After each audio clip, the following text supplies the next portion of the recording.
मी जितरत्न पटेल आणि प्रबुद्ध भारतच्या विशेष कार्यक्रमामध्ये तुम्हा सर्वांचं मनपूर्वक स्वागत. महात्मा ज्योतिबा फुले आणि डॉक्टर बाबासाहेब आंबेडकर यांची संयुक्त जयंती प्रबुद्ध भारतच्या वतीने आपण साजरी करत आहोत. त्यामध्ये महामानवांच्या वेगवेगळ्या जीवनांवर पैलूंवर लक्ष वेधण्याचा आपला प्रयत्न असणार आहे. या निमित्तानं आज छत्रपती शाहू महाराज यांचा राज्याभिषेक झाला होता.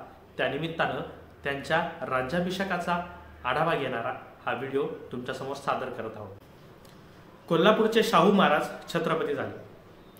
कोल्हापूरची जनता आपल्या राजाच्या अधिकार प्राप्तीच्या दिवसाची कित्येक वर्ष आतुरतेने वाट पाहत होती.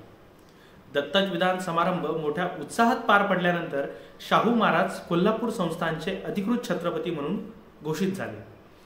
ब्रिटिश सरकार व संस्थानाच्या नियमाप्रमाणे शिक्षणाचे पर्व समाप्त झाले. त्यामुळे करवीर संस्थानचे सर्व अधिकार शाहू महाराजांच्या हाती देण्यासाठी ब्रिटिश सरकारनं 2 एप्रिल 1894 रोजी खास दरबार भरवला. गव्हर्नर लॉर्ड हॅरिस यांच्या उपस्थितीत शाहू महाराजांचे राज्यारोहण झाले. तेव्हा छत्रपती शाहू महाराज साधारण 20 वर्षाचे होते. छत्रपती शाहूंचा अधिकार ग्रहण समारंभ हा ऐतिहासिकदृष्ट्या अतिशय महत्त्वाचा व अद्वितीय समारंभ होता. दक्षिणेतील राजे, रजवाडे, जहागीरदार, कोल्हापुरातील सरदार, जहागीरदार, प्रतिष्ठित वतनदार, ब्रिटिश अधिकारी व स्त्री पुरुष आणि सार्वजनिक क्षेत्रातील प्रतिष्ठित व्यक्ती यांना यासाठी पाचारण करण्यात आले होते.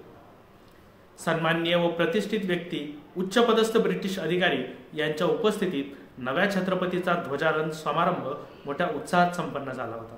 मुंबईचे गव्हर्नर लॉर्ड हॅरिस हे या समारंभासाठी उपस्थित होते. या खास दरबारात राजश्री शाहूंना राज्यकारभाराची सूत्रे देण्याचा समारंभ लॉर्ड हॅरिस यांच्या हस्ते पार पडला. त्यानंतर राज्यपाल लॉर्ड हॅरिस यांनी शाहू महाराजांना राज्यकारभारास उपयुक्त व मार्गदर्शक ठरेल असे प्रमुख भाषण केले व त्यांनी आपल्या भाषणाच्या शेवटी शाहू महाराजांना कळकळीची विनंती केली की त्यांनी राज्यकारभार अशा पद्धतीने करावा की राजाला समाधानी प्रजेकडून आदर आणि प्रेम या दोन्ही गोष्टींचे मोठे पारितोषिक मिळते, ते त्यांना मिळावे. अशा प्रकारे गव्हर्नर हॅरिस यांनी छत्रपती शाहू महाराजांना राज्यकारभाराची सत्तासूत्रे सुपुत्र केल्यानंतर राज्यकारभार व त्या संबंधी कार्याला दिशादर्शन करताना छत्रपती शाहू महाराजांनी एक सुज्ञ व शहाणा राज्यकार्याचा नावलौकिक तर मिळवावा, शिवाय आपल्या रयतेकडून आंतरिक आदर व प्रेम मिळवून एक सर्व गुणसंपन्न राज्यकर्ता म्हणून नावारूपास यावे अशी अपेक्षा व्यक्त केली होती. राज्यकारभाराची सत्तासूत्रे हाती घेताच आपल्या प्रजेला उद्देशून एक जाहीरनामा काढला. त्यात शाहू महाराज म्हणतात, आमची प्रजा सदा सर्वदा सुखी संतुष्ट असावी, दिवसेंदिवस तिचे कल्याण वृद्धिंगत व्हावे आणि आमच्या राज्याच्या सर्व बाजूने अभ्युदय व्हावा अशी आमची उत्कट इच्छा आहे. हा उद्देश सफल होण्याचे काम जहागीरदार, आप्तजन, सरदार, इनामदार, मानकरी, कामदार, सर्व दर्जांचे शेठ, सावकार आणि तमाम प्रजाजन यांच्या उज्ज्वल राजनिष्ठेची व सहकार्याची आम्हास आवश्यकता आहे. आमच्या आमदनीच्या सुरुवातीच्या शुभ मुहूर्तावर आमची कारकीर्द दीर्घकालाची आणि सुखद व्हावी म्हणून आम्ही त्या परंपरा आणि अनुग्रहासाठी प्रार्थना करतो.